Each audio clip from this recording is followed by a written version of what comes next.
はようございます。今日はね、西大です。放送がね、ジーソンに来てます。ちょっとね、風強いんですけどね、ナギ予報なんでね、来たんですけど、今朝6時半です。曇りですね。なんか雨も降りそうなんですけどね。久々にね、海が良くなって次第来たんで、いい当たり見れるといいですね。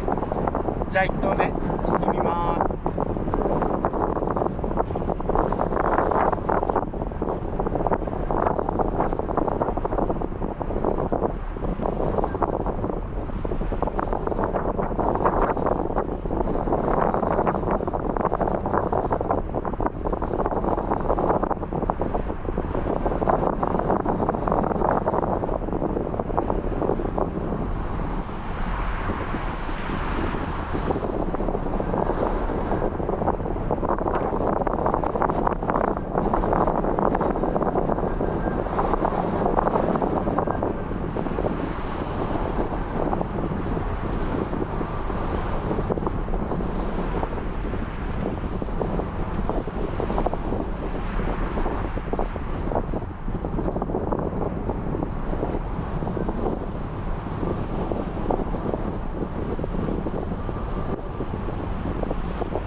北風なんですけどね、東が混じった。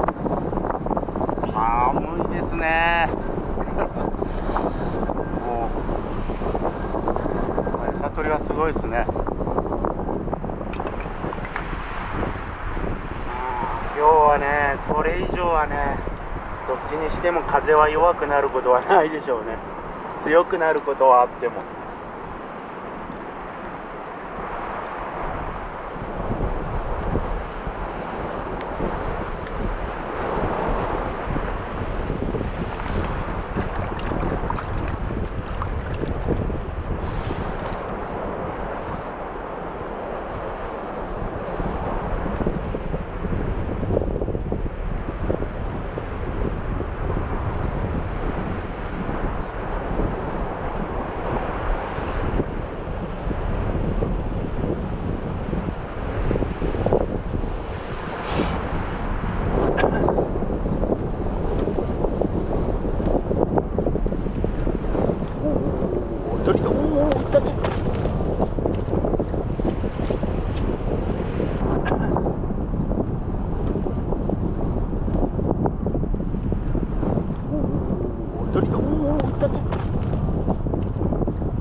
やりましたよ。いやー楽しい。いい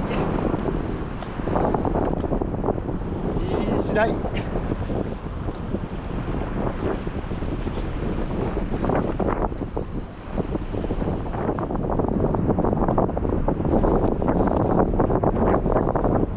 日は終わりです。風もねかなり強くなってきたんで、まあ、1匹釣れてよかったです。